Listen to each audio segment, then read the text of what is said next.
Alright guys, good evening and welcome once again. So right here, I got some comments, some requests from people and asking me to help them to illustrate or to explain or direct them how to run a fashion school or how to run a fashion house or how to teach an apprentice in your shop, how to go about it in the teaching. So in today's video, I want to briefly explain to us the way I run my fashion house or my fashion school or my fashion shop, whichever one you call it, is still about fashion. So I will take my time now to highlight some points you need to know as a CEO, how to run your business and how to go about your apprentices. So I'm giving you some technique I use in my own teachings, and then I pray by the end of the video you'll be able to ascertain and to assimilate the best ways you can go about your fashion businesses. So first thing I need to do, number one, is welcome address. Right now, in this welcome address, you tend to be friendly with them. Tell them welcome to your office, your shop, to your company, to wherever you work, or to your house, wherever you are sewing. As long as you are working there, that becomes your office. So you welcome them, tell them how the shop runs. For example, if I happen to get a new apprentice now, I'll welcome the person, let's say Emeka, or let's say Anthony, anybody. I'll say welcome, and then I will try to introduce you to each and every one of people in the shop. And then even though you don't have much people, just be like, okay, welcome, feel free, this is a place you learn tailoring, and then if you have any concern, anything bothering you, even outside tailoring, let them come to you. Now, you try to make them feel at home. You try to give them reasons to believe in you. Try to give them reasons to trust you. Now, always pet them. Always give them guidelines. Now, in the sense of petting, I'm not saying you should not tell them the truth or caution them whenever they go wrong, but I'm trying to let you know that there is a way you will handle somebody, he or she will feel so comfortable around you, right? Now, you know, in the other contrary, apprentices do have these fears whenever the oga or the madam is around. But now, in this current century and situation, it's not proper, it's not wise to build in those fears in them. It makes them lack confidence, it makes them lack trust and liberty whenever you're around. So try to make them feel among, try to welcome them in a lighter note, make them your best of friends, and bear in mind that they will not remain with you forever, right? So however you treat them tends to show how they will remember you tomorrow. So always try to give them that good attribute, that good belief, and making them know that this person has their interest at heart. So give them a welcome address, tell them that this is a place that you feel free, do your work, ask your questions, whatever bothering you, come to me, come to anybody around you, ask your questions. Give them that sense of belonging. By so doing, they will be relaxed. Now, and then when they are relaxed, they tend to learn more than when they are tensed. So that's the reason you should give them that good welcome address. Because if they come for the first day, you start by telling them do's and don'ts on the office, my brother or my sister, you are really hurting somebody indirectly, but you don't know. So even if you have some do's and don'ts, don't let it be the first thing you need to tell them. Tell them the good things first, so that they will be relaxed. Now, as time goes on, they should be sensible enough to know that in a tailoring shop or in any outfit or in any outlet, that you're not meant to fight, you're not meant to quarrel, you're not meant to exchange words with your elders or your princesses or your madam. So those ones are the things they should know gradually as time goes on, and not what you should enforce on them. Now, they should also know that as time goes on, the way you are good to them, they will not have the mindset to steal from you. They will not have the mindset to think bad or plan evil against you. But if you are giving them that harsh treatment, that's when these things start cropping up in their mind.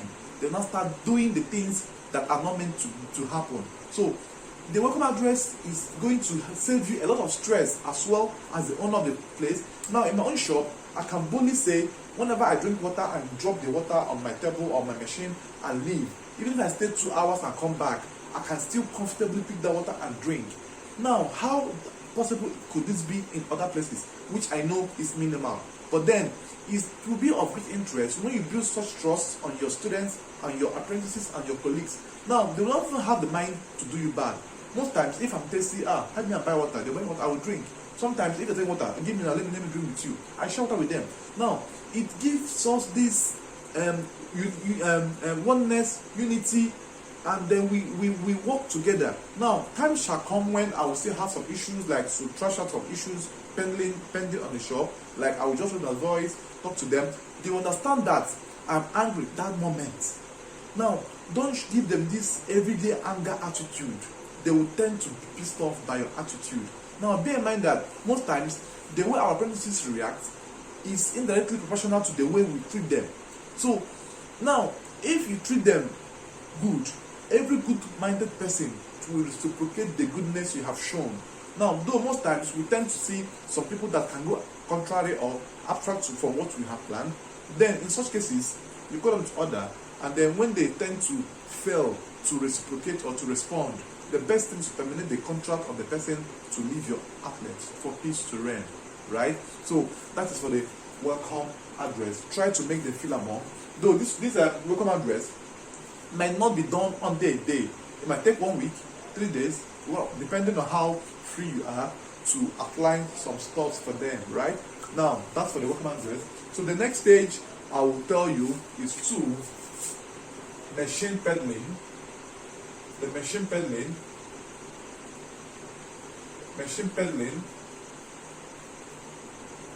That's how to pedal the machine.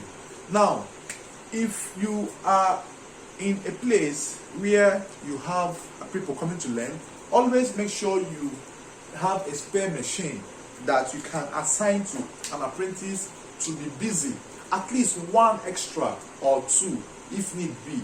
Now, if you have extra machines in your shop that they can use to practice to whatever they are learning on, or let's say practice how to pedal a machine, it will be of great use to you. Now, you will not have only one machine in your shop and expect them to learn with your machine, because most of the time you'll be busy working, and then you can't expect them to be looking at you when you're pedaling the machine to learn it. Some things are being learned practically, like when they are doing it. So if you're able to have one or two machines extra to use to teach your apprentices, it will go a long way as well to help to direct them, and then they will be able to pedal the machine and then learn how to pedal. Now, this pedaling machine should not exceed 1 week for everybody. Make it as a point of duty that every apprentice that comes to your shop must start that same day to start learning how to pedal the machine. In most cases, it might extend to 1 month, 1 week, 2 weeks, fine. But then bear in mind that have this mindset that there are different levels of assimilation in people. Now, this level of assimilation tends to affect the way they learn. So give some people grace to learn more than or longer than they should, and why some will learn at first thought or second teaching. So all these things are what you should bear in mind, and then it will help you to as well accommodate people. Now, if you are able to teach them pedal on machine under 1 week, that's a very big kudos to you. But if they are not able to learn it under 1 month, that's a thumbs down for you. So you need to learn how to impart knowledge at first strike or second strike. Now, still give room for late people that are very, very late, and then still try to encourage them as well. Make sure you teach them with fun. Whenever you're angry, please don't teach anybody. Rather tell them to wait, that you're not in a good mood to teach.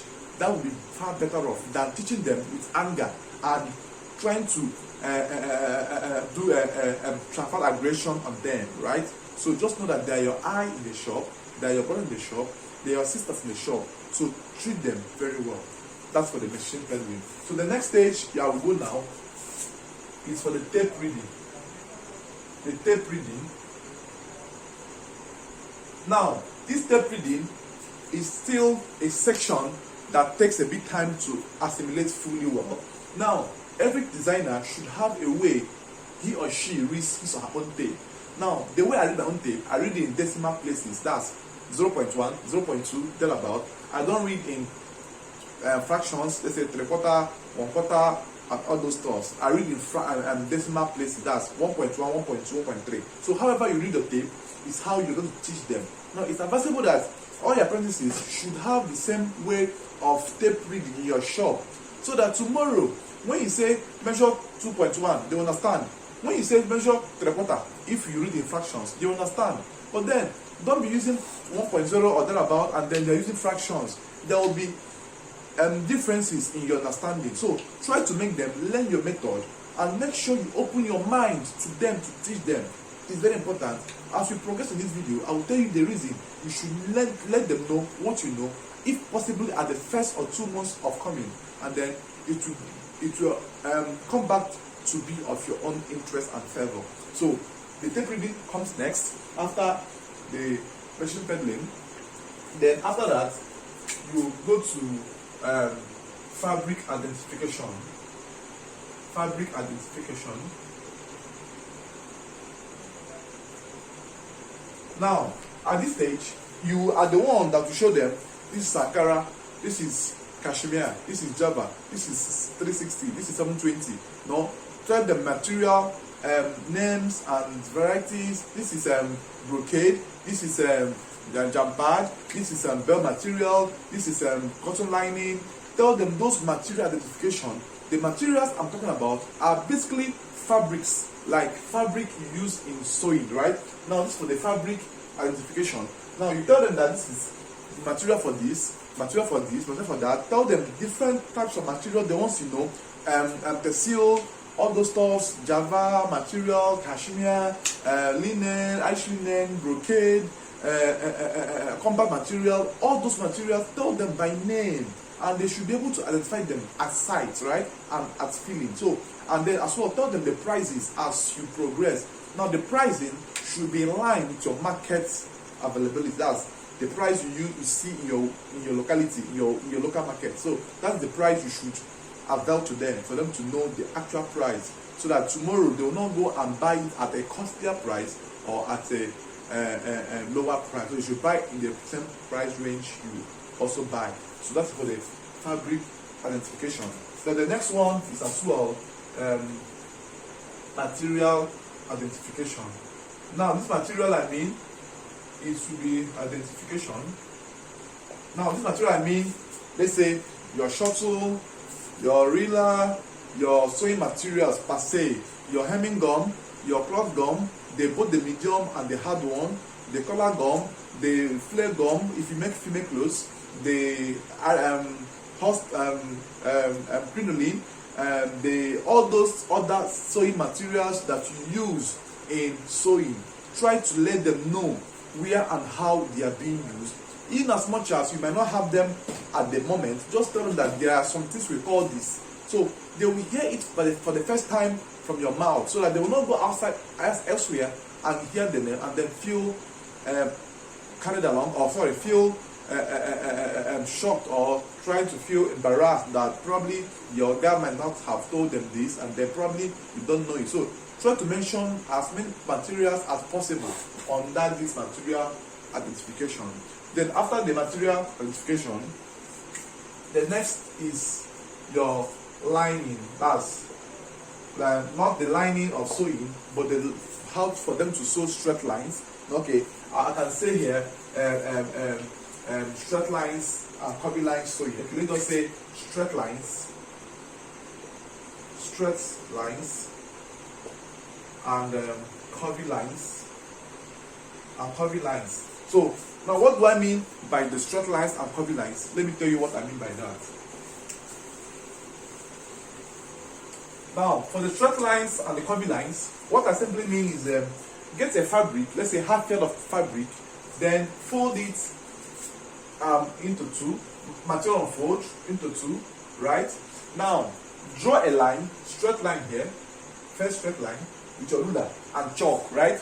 Use ruler and chalk, draw a line, then ask them to sew on that line. They will sew and show it to you.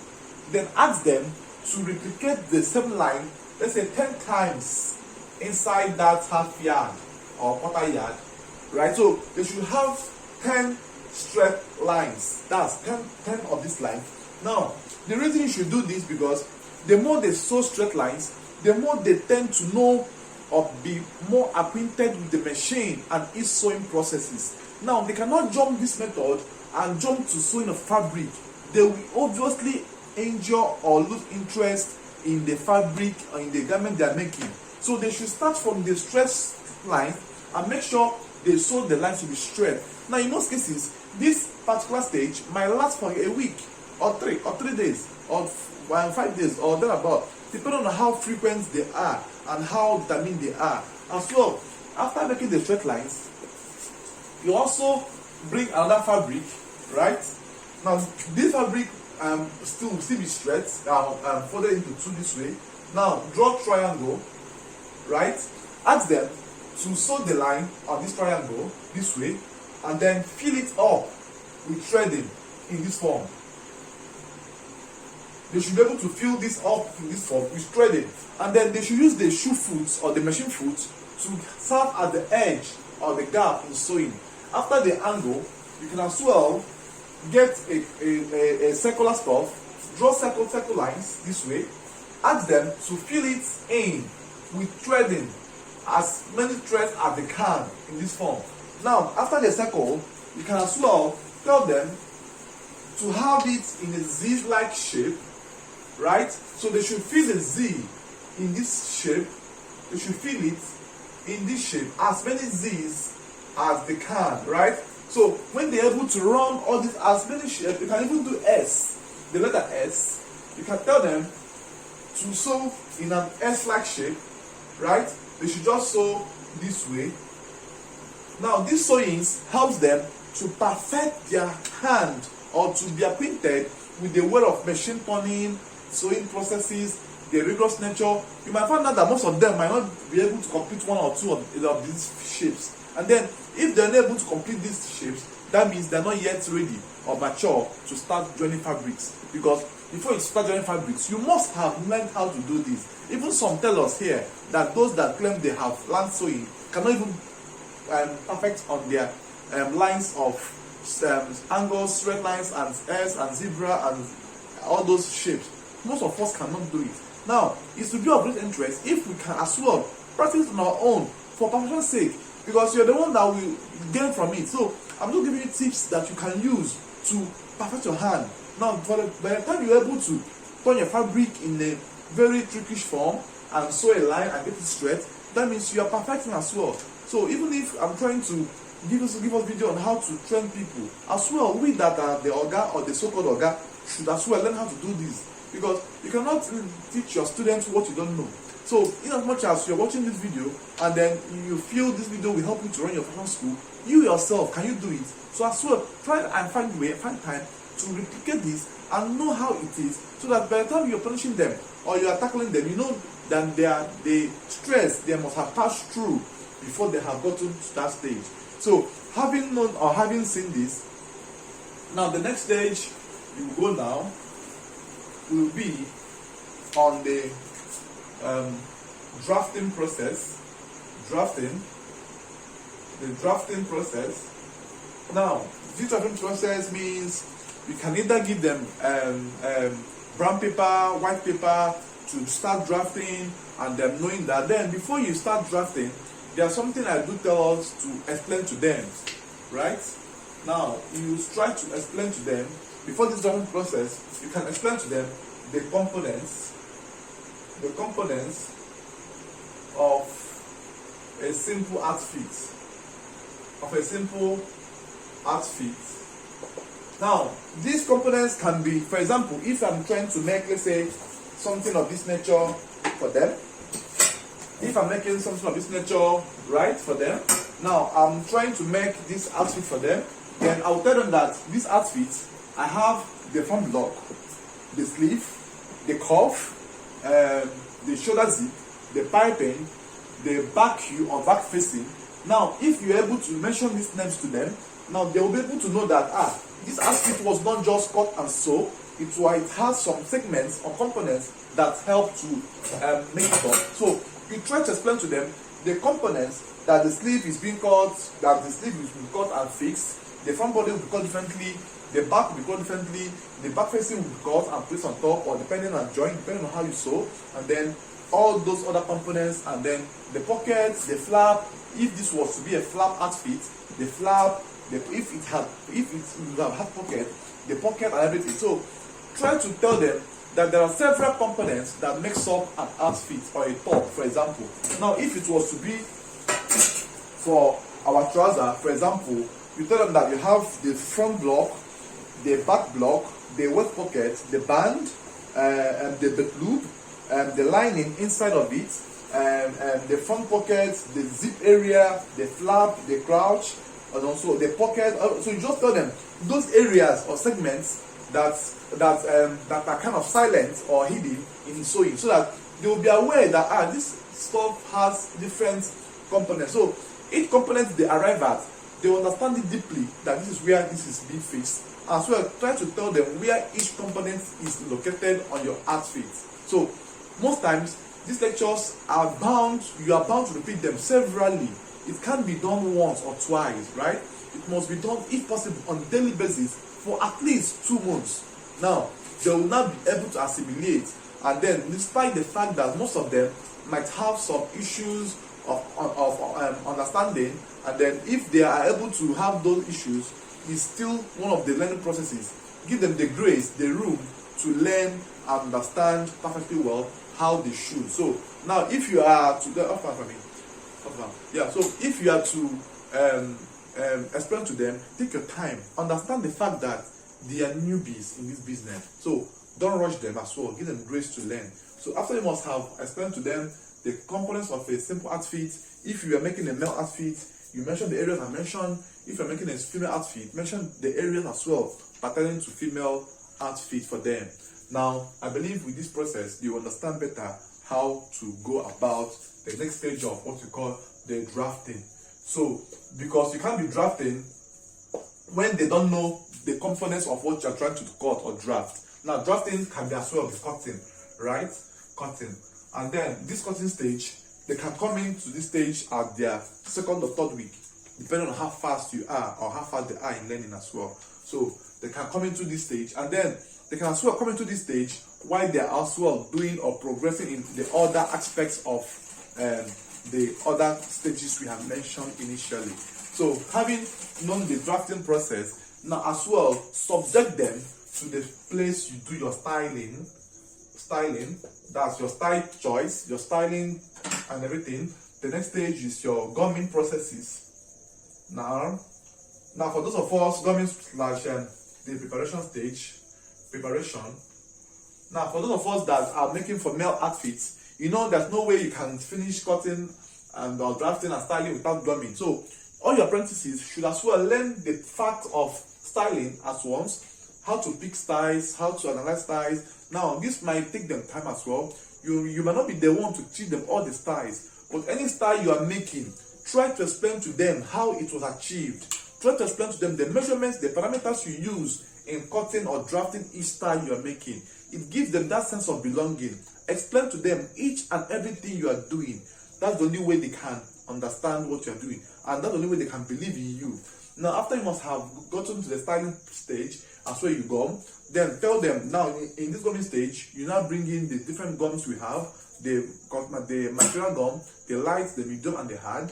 Now, this is for basically the gumming of the senator outfits. Now, you bring in the hemming gum, which you know you use in hemming of down edge or fabric of your trousers, the down part of the outfits and the flaps, right? So you bring in all the gums available, the gum stem, that's the paper gum, then tell them where they are being used, tell them the prices, tell them how it's being cut, and then show them how to gum it. And then after the gumming and preparation, then the folding aspect, that's folding of your back facing, the sleeves and everything. Tell them how to fold, and as well tell them how to make use of the iron. Now you might be using charcoal iron or gas iron or electric iron. Most of them are not aware of how these appliances work. They might be having different mindset or motive or belief of all these tools. Now try to lecture them on how to regulate the temperature of your iron, source of iron. It might be charcoal. Tell them that often they can cool it off before they press on your outfit to avoid the issues of burning. Make it as a point of attention for all of them to understand that this is really, really important, because if you don't hammer it onto them, they might take it lightly, and then they will now go ahead and burn your outfits for you. So try to repeat it to them steady and always. Then folding as well. Of course, try to tell them how it's being folded. Always make sure your materials are being prepared evenly, and then all those stuffs are being taken care of. And then the next stage you are going to as well tell them is the stage of your threading. That's thread, that choice of thread, right? Now also tell them that choosing the exact thread of your artifice is very, very paramount, very important, because most of them might want to use white thread to sew black. Some might want to use green to sew red. So those things are still the things you need to tell them, you know. So by the time you keep on hitting these things to them repeatedly, they tend to understand how important it is. Now tell them that threading as well is very important in our outfit. And then the next stage you're going to take them is the sewing aspect. Now this sewing aspect, now they have different ways to do this. Now they might tend to stay or sit and watch you sew for a while. Now the duration, depending on your choice, can be a month, 2 weeks, 3 weeks, thereabout, depending on your choice. Then if they have stayed to watch you sew for a while, if they have stayed to watch you cut for a while, if they have stayed to watch you gum for a while, they just stay 2 months of their stay in your shop. They should have been able to stay and watch you do all these things in the next 1 month, 2 months. Now give them surprising assignments. Like you can come in the morning and say, okay, come bro or sister, or bring this outfit, go and cut it on the table. Tell her or him to go and take the measurement of your customer and cut the outfit. Now it doesn't really mean that you really mean or want them to go and cut it. It's just for you to take them unawares, right? Now that fear will grip them. Then just try to be serious. Just try to be mean. Now don't put up any smiling face. Then they will now take the material quietly, gently, go to the table. They will start shaking. Yeah, that is the part of the learning. Now, if they don't panic or they don't shake, they will not learn anything at all. Then allow them to do their worst mistakes, but don't allow them to cut. So tell them to mark and then cut.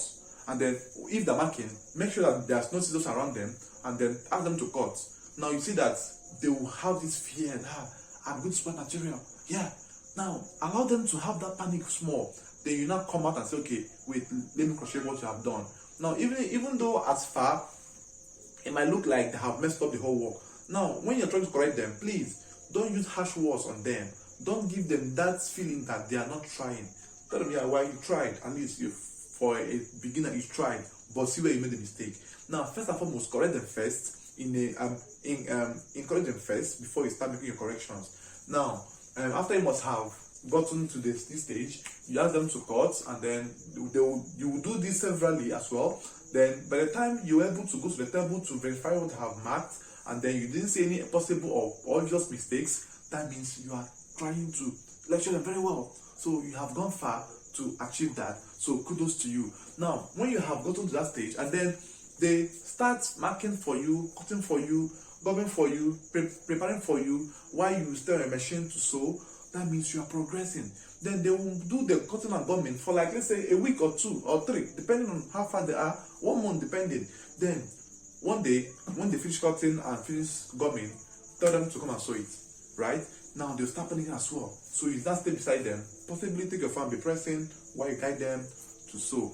Then with the help of that stage, their brain will start to unleash that hidden potentials in them. Bear in mind that every creature have these hidden talents in him or her.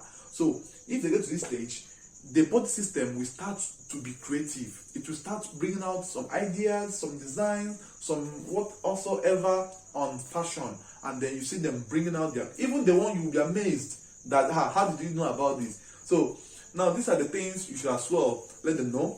And then always encourage them to make use of the social media very well. Facebook, Instagram, YouTube. YouTube should be their best friend, right? Tell them to burn the data on YouTube, on YouTube, and then learn from the best channels. Now you can recommend some channels out there to learn, and then which my own channel is still part of one of the best. Yeah, thank you for that. So you always try to encourage them in the best you can. Now, in most cases, in as much as you might have workload, always give them preference, right? Don't let them feel as if you're so concerned about your personal works. You're not concerned about if they learn or not. Try to give them time. You can say Mondays to Wednesdays, you focus on them, try to carry them along. From Thursdays, you can now stay on your own, start doing your own late hour work, and then try to meet up. And then, why should we be open enough to our apprentices, which is the next thing I will say in my next video. So I hope you enjoyed this, and then I will give you the next hint of the video, and then this will go a long way to as well help you in your fashion business. Thank you for watching, and don't forget, this is Mr. Redefined. Subscribe to my YouTube channel at Mr. Redefined Clothing, and then follow me on Facebook and on Instagram at Mr. _Redefined. Thank you guys. Yeah.